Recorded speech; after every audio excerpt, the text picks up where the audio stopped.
Chosen one, this message did not find you by accident. God led you here for a divine reason.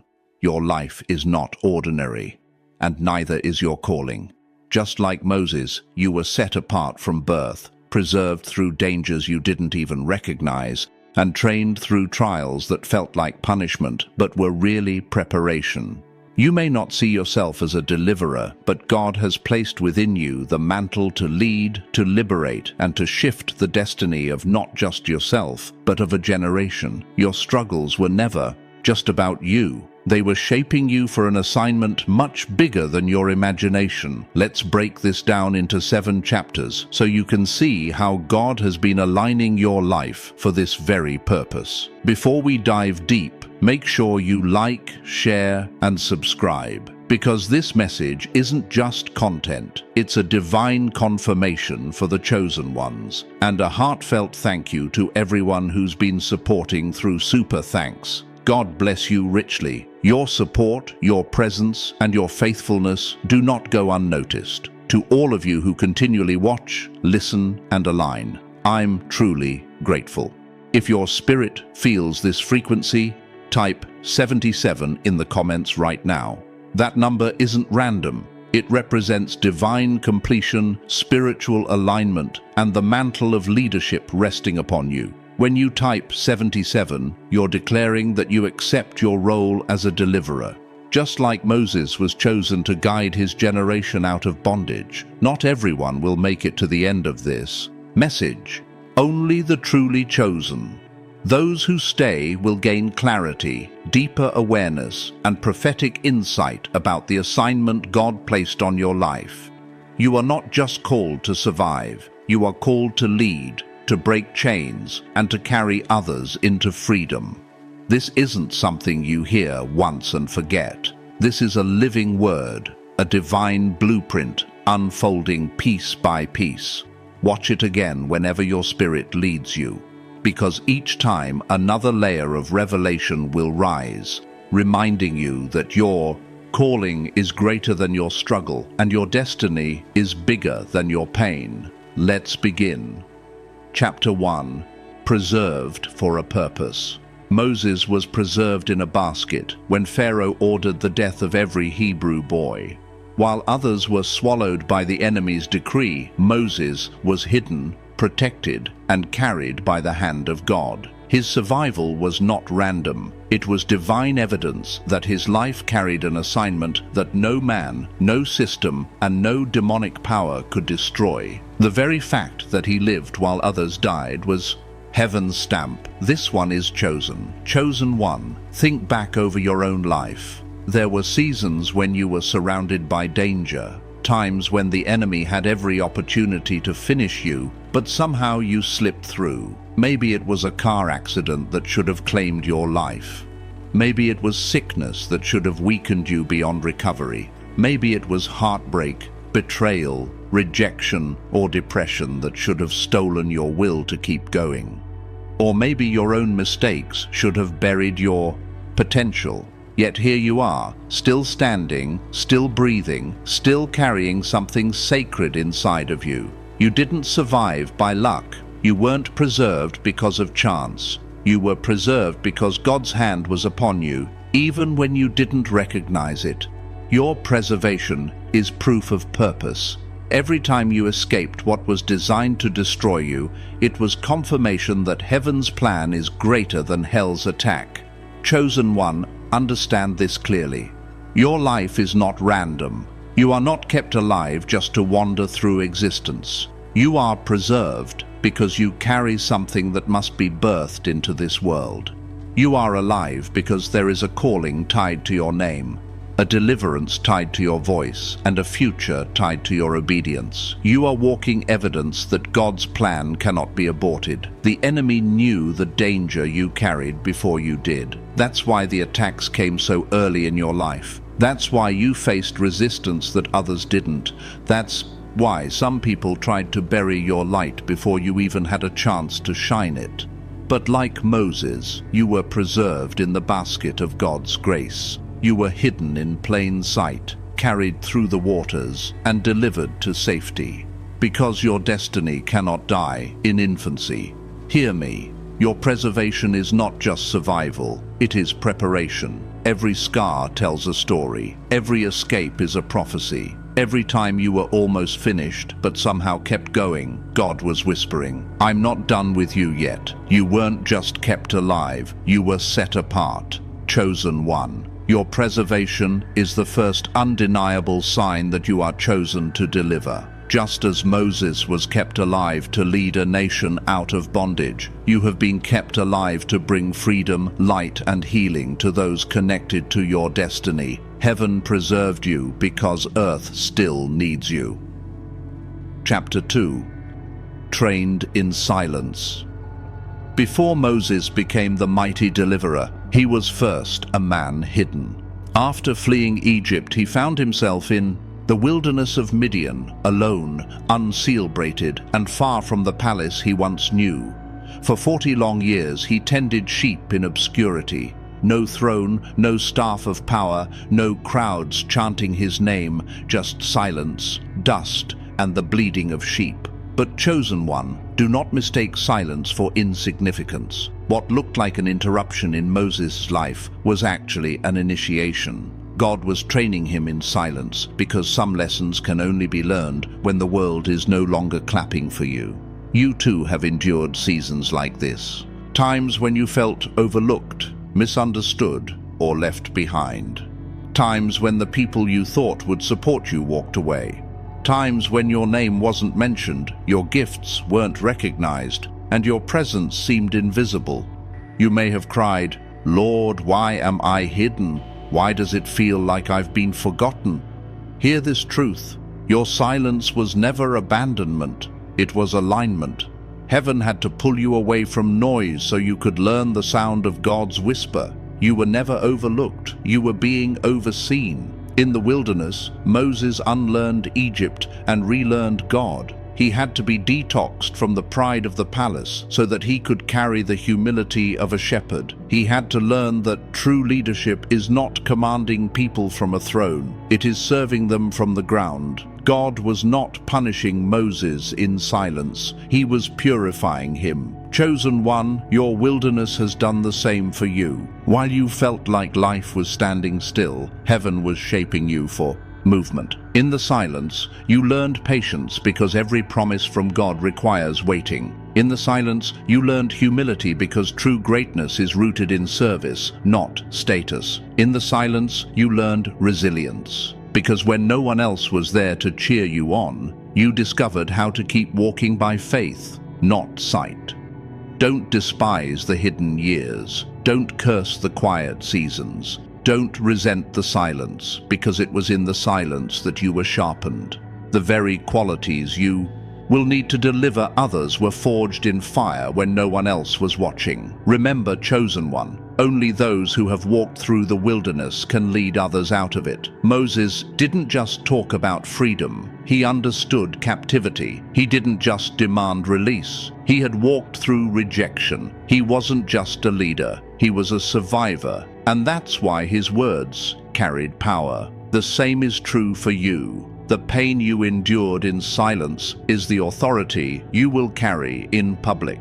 The lessons you learned when no one saw will become the wisdom that guides others when everyone is watching. Your hidden years are not wasted. They are the foundation of your calling. God hides his strongest soldiers before he releases them. Diamonds are formed in darkness, oil is pressed in silence, and leaders are trained in obscurity. Chosen one, you have been trained in silence, not to stay hidden, but to emerge ready. And when God brings you out, those who once overlooked you will wonder how you carry so much authority, so much wisdom, and so much grace. The answer will always be simple. You were trained by heaven, not men.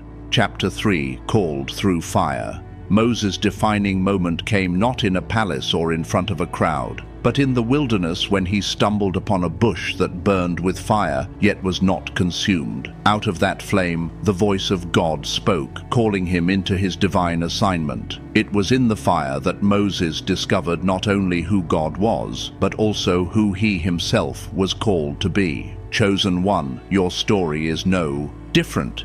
You may not have seen a literal burning bush, but God has called you through fire. Not the fire of destruction, but the fire of purification. The fire you endured was your classroom, and within it, your true calling was revealed. Think back over the trials you have faced. Seasons where the heat was so intense you thought you would break. Betrayals that scorched your heart. Losses that left you in ashes. Financial struggles that felt like flames closing in. Health battles that pressed you to the edge. Emotional storms that seemed unbearable. And yet here you are.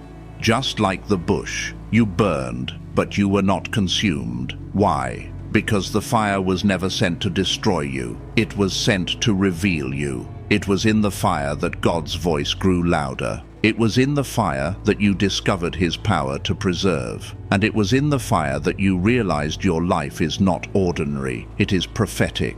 The world may look at the fire as suffering, but heaven sees it as sanctification. Every flame you endured stripped away what could not go with you into your destiny. Fear, pride, insecurity, doubt. Fire refines gold and chosen one. You are being refined into a vessel that can carry God's glory. Understand this, the fire was not punishment, it was preparation. Without the fire, Moses would have remained a shepherd in Midian. Without the fire, he would never have discovered his voice or his authority. And without your fires, you would never have discovered your strength, your purpose, or your mantle. Chosen one, your fire experiences are your credentials. They qualify you to speak into the lives of others who are still burning. You can tell them with authority, I know what it's like to walk through the fire, and I know the God who brings you out without even the smell of smoke. This is why your trials carry weight. They are not random, they are not wasted. They are proof that God's hand is on you. The fire that tried to break you became the very sign that you are unbreakable. The flames that tried to silence you only amplified your calling. Never forget, fire doesn't just burn, it illuminates. When Moses turned to look at the burning bush, he saw light in a place of wilderness. And so it is with you. Your fire lit a flame that others will be drawn to. People will see your survival, your resilience, and your glow after the storm. And they will say, surely God is with this one. Prophetic affirmation. I was called through fire. My trials did not destroy me. They revealed me. I am refined, not ruined. Every flame I endured was proof of my calling. And now I carry light where others see only darkness. Chapter 4. Sent to confront systems. Moses wasn't just raised up to lead a people in comfort. He was sent to confront a system. Pharaoh represented more than a man. He represented an empire built on oppression, a structure designed to keep God's people bound. And when Moses stood before Pharaoh, it was not just one man speaking to another. It was heaven speaking to a system that had been in place for hundreds of years. Chosen one, this is the weight of your calling. Your assignment is not only about personal healing or private victories. It is about confronting and breaking systems of bondage that have held entire families, communities, and even generations captive. You were not chosen simply to escape. You were chosen to confront. That is why your life has felt heavier than others. While some can pass through life quietly, you were destined to disrupt patterns, to overturn cycles, to challenge the lies that have ruled for too long. The battles you faced were not just about you, they were about the systems you were born into. Cycles of poverty that told your family, this is all you'll ever have. Cycles of fear that silenced voices before they could rise. Cycles of oppression that crushed dreams before they could breathe. Cycles of generational curses that repeated from one bloodline to the next. But you, chosen one, you were marked to be the breaker of those cycles. God raised you to be the voice in your family line that says, enough is enough. Just as Moses declared to Pharaoh, let my people go. Your spirit carries the authority to declare freedom where captivity has lingered for too long. And here is what makes you dangerous to the enemy. You cannot be bought, silenced, or intimidated. Pharaoh tried to bargain with Moses, but Moses refused to settle for partial freedom. Likewise, you have been equipped with the courage to confront compromise and demand full deliverance. Not just for yourself, but for everyone attached to your assignment. Understand this, confronting systems is not easy. It stirs resistance. Just as Pharaoh's heartened, expect opposition when you rise. Systems do not collapse quietly, but heaven did not send you to bow down. You were sent to stand up. You were sent to speak truth where lies have ruled, to challenge what others accepted, to expose what was hidden, and to call forth what God has ordained. Chosen one, this is why your presence unsettles people. It is why certain environments reject you. You carry a disruptive anointing. You were not raised to fit into Egypt. You were raised to call Egypt to account. You are not a prisoner of the system. You are a threat to it. And just as God gave Moses signs and wonders to prove his authority, he has placed evidence in your life, miracles, testimonies, resilience, and favor that cannot be denied.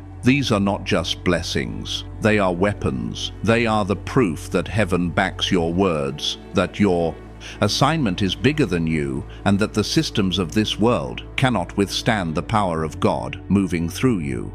So, chosen one, rise with boldness. Speak what God puts in your mouth. Declare freedom to your family, to your community, to your generation. You were not raised up to stay silent. You were raised up to confront, to challenge, and to change the order of things that have kept God's people in chains. Chapter 5. Equipped with signs and power. When Moses questioned his ability, God asked him a simple question. What is that in your hand? It was just a staff, ordinary, unimpressive, something Moses had used daily as a shepherd. But in God's hands, that ordinary staff became extraordinary. It was the instrument that split the Red Sea, swallowed the magician's serpents, and struck the rock to release water in the desert. Chosen one, God is asking you the same question today. What is that in your hand? What you carry may not look powerful to the world. It may not look like enough to silence giants or confront systems, but hear this. What seems ordinary in your hand becomes supernatural in God's hand. Your voice, your creativity, your wisdom, your vision, your faith. These are not random abilities. They are divine tools. They are the instruments through which heaven will demonstrate its power in your life. Do not underestimate your gift. Do not dismiss what God has placed within you because it doesn't look like someone else's. Moses didn't have Pharaoh's throne, Pharaoh's army, or Pharaoh's wealth. All he had was a staff and the backing of heaven, and that was more than enough. Likewise, you don't need what others rely on. You already have what God has assigned to you. Your staff could be your voice, the way your words pierce through lies and bring life to weary hearts. It could be your vision, the ability to see a future beyond the limits of your present. It could be your creativity, the gift to design, build, write, sing, or innovate in ways that carry heaven's fingerprint. It could be your wisdom, the discernment to see through deception and guide others into truth. It could even be your faith, the unshakable belief that moves mountains when everything else says it's impossible. Chosen one, what God has given you may look small, but in His timing it will part red seas. It will open doors no man can shut. It will silence doubters and expose the unbelief of those who counted you out. Your gift will speak for you in rooms where your name was never mentioned. It will make a way where there seemed to be no way. Remember, the miracles Moses performed were not to show off his own power. They were to reveal the power of God through him. The same is true for you. The gift in your hands is not meant to glorify you, but to glorify the one who called you. It is not about proving your worth. It is about proving God's faithfulness. And here is the mystery. Your greatest weapon is often hidden in plain sight. The enemy underestimated you because he thought what you carried was ordinary. People dismissed you because they couldn't see the value in what you held.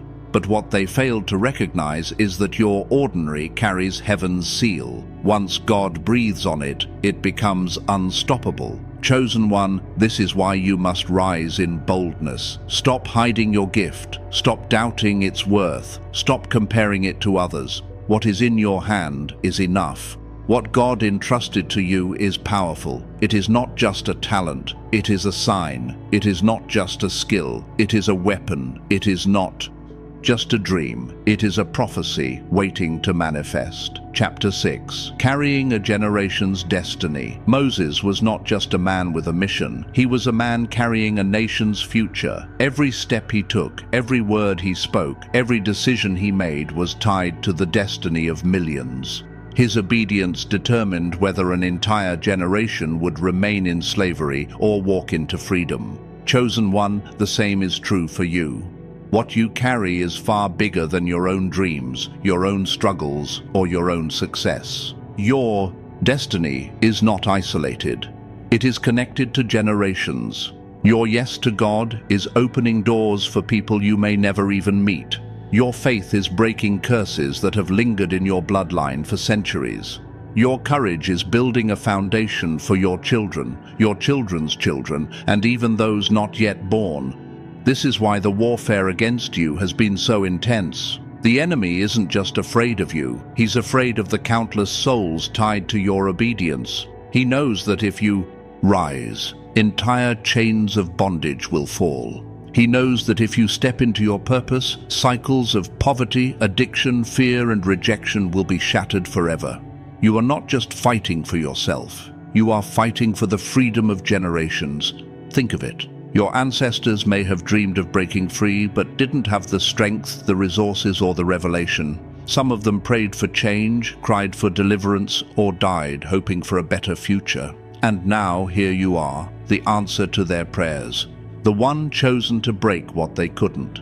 You are the bridge between their sacrifice and the future's promise. This is why your life feels heavy at times. You are carrying more than your own battles. You are carrying the weight of destinies attached to your assignment. Like Moses, you are a deliverer, a trailblazer, a curse breaker. When you move, others will follow. When you break through, others will inherit the blessing. Your obedience is not small, it is generational. When you forgive, you heal your bloodline. When you refuse to compromise, you shift the standard for your entire lineage. When you say yes to God, heaven records it not just as your victory, but as a victory for everyone who comes after you. Chosen one, the reason you cannot quit is because too much is at stake. The reason you cannot settle is because the future is waiting on you. The reason you must keep pressing is because you are the first in your family to do what no one else could. You are the Moses of your generation, the one chosen to lead your people out of bondage and into promise.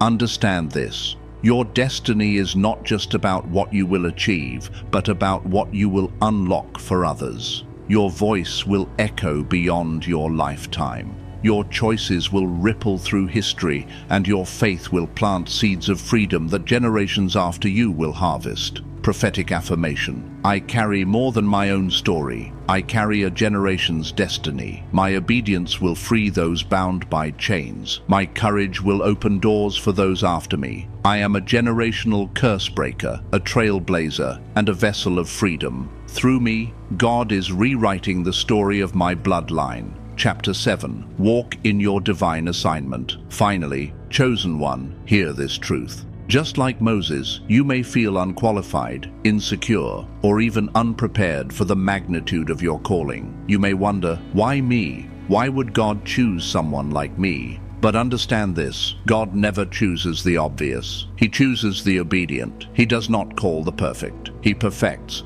the called. He does not choose the qualified. He qualifies the chosen. Do not shrink back in fear. The very thing you think disqualifies you is often the very thing that proves God's power through you. Moses stuttered.